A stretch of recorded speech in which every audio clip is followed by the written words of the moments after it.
मेरे प्यारे विद्यार्थियों, आपका अपने YouTube channel guidance academy silencer में स्वागत है। हमने पिछली बार जो पर्यायवाची का अपना वीडियो डाला था और उसकी आगे की सीरीज़ को आज हम आगे लेके चल रहे हैं। तो हमने पिछली बार 21 तक आपके पढ़ाए थे, टोटल 21 पर्यायवाची बताए हुए थे। तो उससे आगे हम लोग अब चलते हैं। तो आज देखिए हमारा जो वीडियो जो है, तो उस वीडियो में उसके आगे कड़ी कुछ शुरू करते हैं। तो हमारा देखिए 22वां जो है पर्यायवाची वो क्या है बेटा, किरण। किरण के देखिए पर्यायवाची क्या होते हैं आपके, किरण के देखिए होते हैं कर, मरीचि, मयूख, अंशु, रश्मि। ये सब किसके होते हैं? ये किरण के पर्यायवाची होते हैं। किरण के कुछ पर्यायवाची और भी होते हैं जो यहाँ पे हमने नोट नहीं किए, जैसे केतु, प्रभा, अर्चि, पुंज। इसको भी आपका जो है किरण के पर्यायवाची कहा जाता है। तो किरण के पर्यायवाची काफ़ी हैं वैसे, यहाँ पे जो मैंने मुख्य थे वो नोट किए हैं आपके सामने। तो कर, मरीचि, मयूख, अंशु, रश्मि, केतु, प्रभा, अर्चि, पुंज, ये सारे पर्यायवाची किसके हैं? किरण के। अब किरण के जस्ट बाद हमने 23वें नंबर पे डाला हुआ है सूर्य। इसको इसके साथ क्यों रखा? क्योंकि किरण को जो है इसमें कुछ चीज़ें मिलाकर सूर्य के पर्यायवाची बने हुए हैं। जैसे आप देखिए रवि, रवि माने क्या होता है? सूर्य होता है बेटा। भानु माने क्या होता है? सूर्य होता है। अब दिनकर, देखिए कर माने किरण थी, दिन माने दिन की जो किरण, तो दिनकर हो गया किसका? आपका सूर्य का पर्यायवाची होगा। इसलिए आपका देखिए दिवा, दिवा माने भी दिन होता है तो दिवाकर हो गया। भास्कर हो गया, प्रभाकर हो गया। प्रभा माने भी क्या होता है? दिन होता है।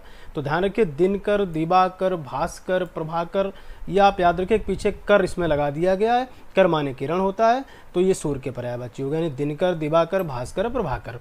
फिर देखिए आगे सविता, पतंग, आदित्य, अंशुमाली। अंशुमाने क्या थी? अंशुमाने किरण थी। अंशुमाली यानी जो किरणों को सेता है, तो कौन हो गया? वो सूर्य हो गया। तो अंशुमाली किसका पर्यायवाची हो गया? आपका सूर्य का पर्यायवाची हो गया, यानी अंशु में माली लगा दिया तो अंशुमाली सूर्य का।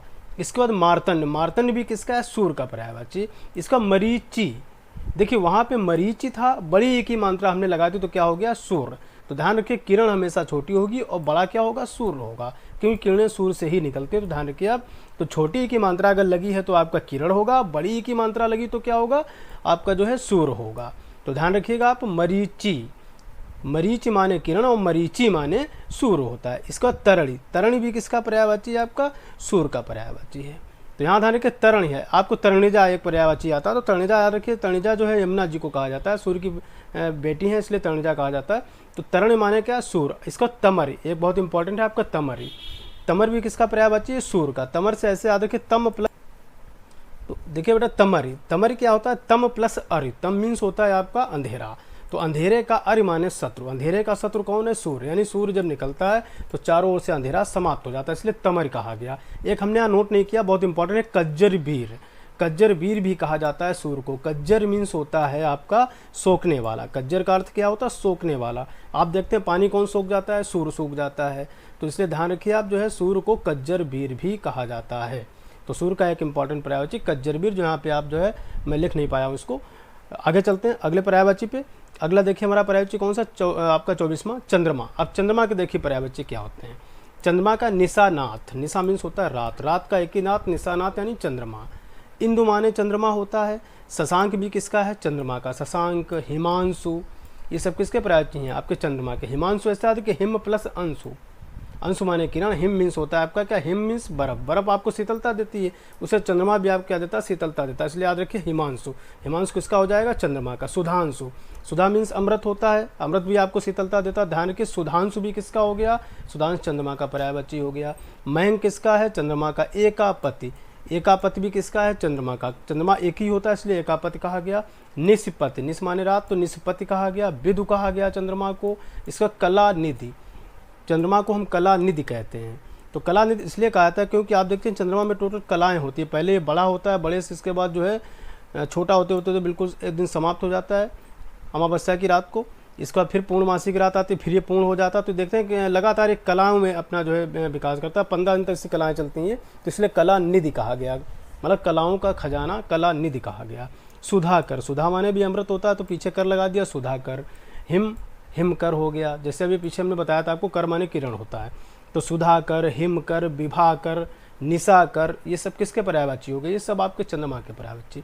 तो यानी हिम भी आपको क्या? हिम मीन्स बर्फ होता है, बर्फ आपको शीतलता देती है। चंद्रमा भी आपको क्या देता है? चंद्रमा की छाँव शीतलता प्रदान करती है। इसलिए ध्यान रखिए हिमकर, विभाकर, निशाकर, ये सब किसके पर्यायवाची हैं? चंद्रमा के। इसको रजनीपति कहा गया इसको। तो रजनी यानी रजनी मीन्स होता है रात, तो रजनीपति कहा गया। इसके बाद चंद्रमा को हम रजनीश भी कहते हैं, रजनीश, रजनी प्लस ईश रजनीश, रजनीश भी किसका पर्यायवाची? चंद्रमा का। इसको सारंग, सारंग भी चंद्रमा का पर्यायवाची। मृगांक, मृगांक भी किसका है? चंद्रमा का। आपको ये बता दें कि चांदनी रात में केवल मृग ही रात में चढ़ते नजर आते हैं, इसलिए चंद्रमा को कहा गया मृगांक। इसके बाद चांद आपका पर्यायवाची सभी जानते हैं, बहुत ईजी है। इसका राकापति, राका मीन्स होता है घनघोर काली रात, इसलिए इसका नाम पड़ा राकापति। इसका राकेश, राकेश भी इसी से हो गया, राकेश, राकापति, राकेश, ये सब किसके पर्यायवाची हैं? चंद्रमा के पर्यायवाची हैं। आगे चलते हैं बेटा अगले पर्यायवाची पे हम लोग। देखिए अगला क्या हमारा 25 नंबर पर कुत्ता। कुत्ते के देखिए पर्यायवाची क्या होते हैं? स्वान, सभी जानते हैं, स्वान निद्रा। तो स्वान हो गया आपका, कुक्कर हो गया, सुनक हो गया, सारमे हो गया, स्वा हो गया। इसमें देखिए सुनक और ये जो है स्वान काफ़ी पूछे जाते हैं, तो इसको ध्यान रखिए। कुक्कुर भी कहा जाता है इसको, ये भी ध्यान रखिए आप, गाँव क्षेत्र में कुक्कुर भी कहा जाता है कुत्ते को। आगे चलते हैं अगले पर्यायवाची पे। अगला देखिए हमारा कौन सा है? अगला पर्यायवाची 26वां देखिए केला। केले के देखिए कौन से पर्यायवाची होते हैं? 4 पर्यायवाची इसके महत्वपूर्ण है आपके। कदली, रंभा, भानुफल, मोचा। क्या है? कदली, रंभा, भानुफल, मोचा। बिल्कुल इसी तरह से आप याद रखिए, कदली, रंभा, भानुफल, मोचा। आगे देखिए 27वें नंबर पे है पक्षी। पक्षी की देखिए पर्यायवाची क्या? तो द्विज। द्विज माने आपका पक्षी होता है। द्विज इसको क्यों कहा गया? द्विज इसलिए कहा गया क्योंकि पक्षी एक बार जो है जीव अंडे के अंदर आता है, फिर अंडे से एक बार बाहर आता है, तो 2 बार जन्म होता है, इसलिए उसको द्विज कहा गया। देखिए द्विज और किस किस को कहा जाता है?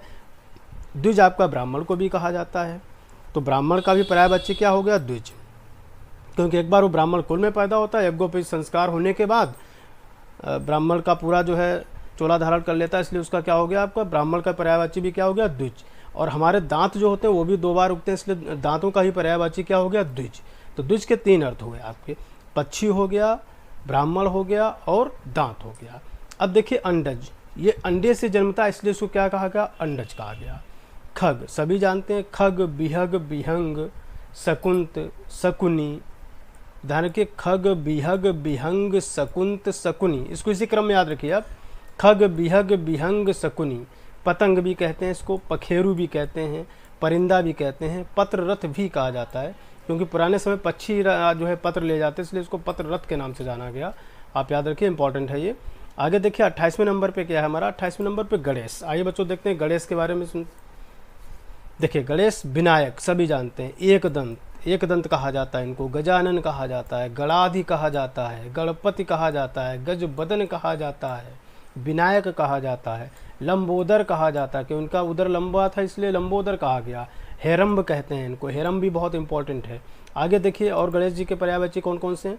द्वैमातुर, द्वैमातुर भी किसका है? गणेश जी का, बहुत इंपॉर्टेंट है। द्वैमातुर किसका पर्यायवाची? गणेश जी का। गिरजानंदन, गिरजा के जो है बेटे थे इसलिए गिरजानंदन कहा गया। गौरी सुत कहा गया इनकी माता जी की वजह से। मोदक प्रिय कहा गया, इनको कौन सी चीज़ ज़्यादा प्रिय थी? मोदक, मोदक माने लड्डू, लड्डू इनको प्रिय थे इसलिए मोदक प्रिय कहा गया। इनका वाहन मूसक था इसलिए मूसक वाहन कहा गया। महाकाय यानी विशाल शरीर था इसलिए महाकाय कहा गया। भवानी नंदन कहा गया इनको, भवानी के बेटे भवानी नंदन कहलाए। आगे देखिए बेटा आप अगले नंबर पे क्या है? गंगा। देखिए हम जानते हैं गंगा पर्यायवाची क्या है? गंगा, जैसे हम लोग जानते हैं भागीरथी, गंगा क्या कहते हैं हम लोग? भागीरथी कहते हैं, जाह्नवी कहते हैं, सुरसरी कहते हैं, देवसरी कहते हैं, सुरध्वनि कहते हैं, नदीश्वरी भी कहते हैं, देव नदी भी इसका पर्यायवाची है, मंदाकिनी भी इसका पर्यायवाची है, अलकनंदा भी इसका है, देवपगा, विष्णुपदी, त्रिपथगा। अब देखिए आइए सुनिए इसको गौर से। सुरसरी क्यों कहा गया? क्योंकि देवताओं की नदी इसलिए सुरसरी कहा गया। देवसर भी इसलिए नाम पड़ा। सुरध्वनि यानी देवताओं की ध्वनि, कल कल कर की जो आवाज़ आती है वो देवताओं की ध्वनि ऐसा लगता है, तो इसलिए सुरध्वनि कहा गया। नदीश्वरी इसलिए कहा गया क्योंकि सारी नदियों में ये ईश्वरी तरीके से पूजी जाती है, इसलिए नदीश्वरी कहा गया। देव नदी कहा गया क्योंकि देवताओं की नदी, लोग कहते हैं कि जो स्वर्ग से गंगा जो है धरती पर अवतरित हुई इसलिए इनको देव नदी कहा गया। मंदाकिनी कहा गया, अलकनंदा कहा गया। देवपगा यानी देवताओं के पैरों से निकलती है इसलिए देवपगा कहा गया। विष्णु के पैर से निकलती है इसलिए विष्णुपदी कहा गया। त्रिपथगा इसलिए कहते हैं क्योंकि गंगा गंगा बनने से पहले 3 धाराओं में होती, भागीरथी, भीलांगना और अलकनंदा। भागीरथी, भीलांगना, अलकनंदा, ये तीनों धाराएं जब मिलती हैं तो संयुक्त रूप से आपकी गंगा बनती, इसलिए इसको कहा गया त्रिपथगा। यानी गंगा गंगा बनने से पहले 3 धाराओं में विभक्त, 3 जलराशियों में विभक्त थी, इसलिए इसको त्रिपथगा कहा गया। आगे देखिए अगला हमारा पर्यायवाची बेटा, अगला पर्यायवाची क्या है हमारा? 30वें नंबर का ग्रह। सभी जानते हैं, बहुत आसान है। गृह यानी घर सभी जानते हैं, सदन सभी जानते हैं, भवन है, मंदिर है, धाम, निकेतन, आगार, आलय, निलय, गेह, साला, निकेत, तो ये सभी इम्पॉर्टेंट हैं और आप लोग इनको जानते ही होंगे, ज़्यादातर घर वाले सुने हैं सभी लोगों ने। आगे देखिए 31 नंबर पे हमारा गरुड़। गरुड़ आप समझते होंगे गरुड़ क्या है, गरुड़ पक्षी है आपका। खगेश कहा गया इनको, खगेश यानी सारे पक्षियों में आपका जो है राजा के रूप में जाना जाता है, खगेश इसलिए कहा, खग प्लस ईस खगेश। पन्नगार, उर्गार, ये दोनों इंपॉर्टेंट हैं, पन्नगार, उर्गार। तो देखिए पन्नग प्लस अरि, उरग प्लस अरि। अरि माने आपको पहले बताते हैं रिप, बैरी, शत्रु, ये सब किसके पर्यायवाची हैं, अरि के पर्यायवाची हैं। तो अरि माने शत्रु होता है, पन्नग माने जो है छाती के बल रेंग कर चलते हैं यानी सर्प, उनको पन्नग कहा था, सर्प का दुश्मन होता है गरुड़, इसलिए पन्नगारी कहा गया। उरग मीन्स भी क्या था, जो छाती के बल रेंग के चलते हैं उनको भी उरग कहा था, सर्प का पर्यायवाची उरग है, तो उरग प्लस अर उर्गारी हो गया। तो ध्यान रखिए गरुड़ जो है, गरुड़ आपका जो है सर्प का क्या है, दुश्मन है, इसलिए इसको क्या कहा गया, पन्नगार, उर्गार, ये दोनों नाम इसलिए पढ़े। हरियान इन किसका यान है, हरि का यान, इसलिए हरियान कहा गया। खगपति कहा गया यानी सारे पक्षियों में जो है राजा, इसलिए खगपत कहा गया। सुपर्ण कहा गया, नागांतक कहा गया क्योंकि नाग का ये अंत कर देता, नागांतक कहा गया। इसके बाद दो और इम्पॉर्टेंट है, बैतने और बातने, इनको भी याद रखिए आप। बैतने और बातने दोनों मिलते जुलते नाम है, बैतने और बातने, ये दोनों इंपॉर्टेंट हैं आपके किसके, गरुड़ के। अब चलो हम लोग आते हैं अपने अगले वाले पर्यायवाची पे। देखिए बेटा अगला पर्यायवाची हमारा क्या है, गाय। सभी जानते हैं गौरी, गौरी हम लोगों ने सुना है, गौरी, गऊ सभी जानते हैं, गैया सभी जानते हैं, धेनु इम्पोर्टेंट है, भद्रा पूछा जाता है, दोगधी पूछा जाता है, गौ सभी जानते हैं, नहीं पूछा जाता है, सुरभि ये इंपॉर्टेंट है, पूछा जाता है। तो देखिए इसमें पूछे जाने वाले कौन कौन से, धेनु, भद्रा, दोगधी और सुरभि। आपको जो याद रखना है खासतौर से धेनु, भद्रा, दोगधी और सुरभि याद रखना है। आगे देखिए गज, गज के पर्यायवाची का है, सभी लोग जानते हैं गज माने हाथी होता है। तो देखिए कस्ती, कुंजर, करी, मतंग, बितुंड, गयंद। इसके बाद कुंभी, कुंभी भी इनका बहुत इंपॉर्टेंट है। इसका नागदंती, सिंधुर, बारड़, द्विरथ, द्विरथ भी कहा गया किसको, हाथी को कहा गया। तो ध्यान रखिए इसको याद कैसे करना, कर जैसे मैं रिपीट कर रहा हूँ वैसे आप रिपीट करिएगा। करी, कस्ती, कुंजर, मतंग, बितुंड, गयंद, कुंभी, नागदंती, सिंदूर, द्विरथ, बारड़। इसको इसी क्रम में याद रखिए, करी, कस्ती, कुंजर, मतंग, बितुंड, गयंद, कुंभी, नागदंती, सिंदूर, द्विरथ, बारड़, इसको ऐसे याद रखिएगा। आगे आते हैं अगले पर्यायवाची पे। देखिए अगला पर्यायवाची हमारा कौन सा है, अगला पर्यायवाची यानी 33वां पर्यायवाची हमारा गधा। ध्यान रखिए शुद्ध लिखा हुआ, गधा लिखा यही शुद्ध होता है। खर, गर्धब, राशब, धूसर, बेसर, चक्रीबान, बैसाख नंदन। क्या क्या कहा गया गधे को, तो गधे ध्यान रखिए खर, गर्धब, राशब, धूसर, बेसर, चक्रीबान, चक्रीबान है ये ध्यान रखिएगा, बैसाख नंदन, ये भी काफ़ी इंपॉर्टेंट है इसका पर्यायवाची गधे का। अब देखिए गधे में जो है एक लंब कर्ण और इनका पर्यायवाची होता है, जो यहाँ पे हमने नोट नहीं किया, लंब कर्ण, तो इसको याद रखिए लंब कर्ण। लंब कर्ण भी किसका है, गधे का पर्यायवाची है, यहाँ पे नोट नहीं है वो। आगे चलते हैं हम लोग अगले पर्यायवाची पे। देखिए अगला कौन सा बेटा हमारा, कोयल। तो कोयल के देखिए हम पढ़ते हैं पिक, सबसे इंपॉर्टेंट है पिक, पिक माने कोयल, ध्यान रखिए पिक माने कोयल होता है। तो पिक, कोकिल, श्यामा, काली होती है इसलिए श्यामा कहा गया। कोकिल सभी जानते हैं, कोकिल कहा जाता है। कलघोषी यानी जो ये बोलते हैं उसको कलघोष करना बोलते हैं, उसकी आवाज़ को इसलिए कलघोषी कहा गया। बसंत के आगमन का संदेश देते इसलिए बसंत दूती कहा गया। काकपाली यानी पाली किसके द्वारा जाती है, कौवे के द्वारा, क्योंकि कोयल कभी भी आपका घोंसला नहीं बनाती है और ये अपने अंडों को जो है कौवे के घोंसले में रख देती है, तो इसलिए कौवे के द्वारा ये पाली जाती है, इसलिए क्या बोला गया, इसको काकपाली कहा गया। तो ध्यान रखिए काकपाली किसका पर्यायवाची है, आपका कोयल का पर्यायवाची है। और पिक आपका काफ़ी इंपॉर्टेंट है, इसको कोकिला सभी जानते हैं। कलकंठी, इसका कंठ कैसा होता है, काला होता है, इसलिए क्या कहा गया, इसको कलकंठी कहा गया। देखिए बहुत आसान है, पिक आप याद रखिए, कोकिल सभी पता है। श्यामा, श्यामा आप जानते हैं जैसे काली, इस वजह से इसको क्या बोला जाता है, श्यामा कहा गया। कलघोषी इसकी आवाज़ की वजह से कलघोषी कहा गया। बसंत के आगमन का संदेश देने की वजह से बसंत दूती कहा गया। कौवे को जो है पालने की वजह से क्या हो गया, काकपाली हो गया, कौवे के द्वारा पाली जाती है इसलिए कोकिला, कलकंठी, याद रखिए आप। आगे चलते हैं अगले पर्यायवाची पे बेटा। अब हम अगला देखिए हमारा जो है 35वां पर्यायवाची क्या है, पवन। पवन के कौन कौन से पर्यायवाची, देखिए वायु सभी जानते हैं, समीर सभी जानते हैं, हवा सभी जानते हैं। अब याद रखिए आप प्रकंपन समीरण, ये इंपॉर्टेंट है, प्रकंपन समीरण। अनिल, अनिल काफ़ी इंपॉर्टेंट है, बहुत पूछा जाता है अनिल, इसको याद कैसे रखेंगे, हवा अनिल, यानी पीछे इसमें नील शब्द लगा है, जिसके लगने जो है, जिसके ना होने से कोई भी जो है हर चीज़ नील हो, मतलब कोई जीव जंतु जीवित ना रह सके, इसलिए इसको अनिल कहा गया। प्रभंजन कहा गया, इसको प्राण कहा गया, नव प्राण कहा गया, मृग वाहन कहा गया। तो ये आपके इंपॉर्टेंट पवन के पर्यायवाची। कुछ पवन के और पर्यायवाची में जैसे कि देखिए पवन वात को भी कहते हैं, वात, वात माने क्या है, पवन कहा जाता है, वात, तो वात भी इसका एक इम्पॉर्टेंट है। इसके बाद मारुत कहा जाता है, मारुति नंदन, जैसे आपने देखा होगा मारुति नंदन कहते हैं। तो ध्यान रखिए पवन का पर्यायवाची क्या है आपका, मारुत भी है। और गांव क्षेत्र में बयार के नाम से भी जानते हैं इसको, बयार, वो कहते हैं शीतल बयार चल रही है। तो ध्यान रखिए बयार भी किसका पर्यायवाची आपका जो है वो पवन का पर्यायवाची है। तो यहाँ पे याद रखिए वात, बयार, ये आप देखिएगा, यहाँ पे नोट नहीं है वो।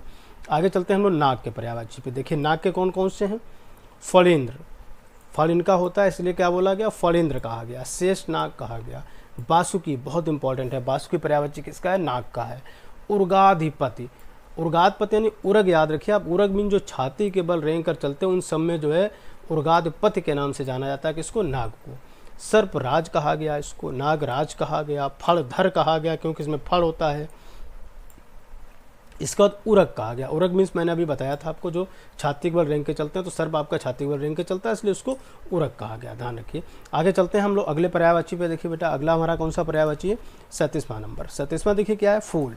फूल के देखिए पर्यायवाची क्या होते हैं, कुसुम सभी जानते हैं, सुमन सभी जानते हैं, प्रसून, पुष्प, ये तो हम लोगों ने सुने हैं, कुसुम, सुमन, प्रसून, पुष्प, ये लगभग हम लोगों ने सुने। अब जो नहीं सुना वो देखिए लतांत, क्योंकि ये हमेशा लता के अंत में लगते हैं, इसलिए इनको क्या कहा जाता है, लतांत कहा जाता है। तो इसको याद रखिए, इंपॉर्टेंट है। मंजरी, मंजरी वो पुष्प होते हैं जो गुच्छों में आते हैं, इसलिए उनको मंजरी कहा जाता है। जैसे आम में मंजरियाँ आती हैं, तो ध्यान रखिए मंजरी जो है जो गुच्छों में पुष्प आते हैं उनको मंजरी कहा जाता है। पुष्प भी कहा जाता है इसको।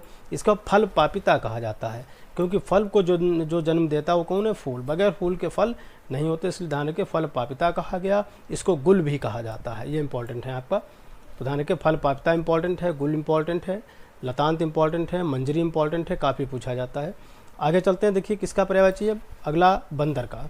देखिए बंदर पर्यायवाची कौन से होते हैं, कपि सभी जानते हैं, बानर, कपीस, कपीस इसमें इंपॉर्टेंट है आपका, कपीस।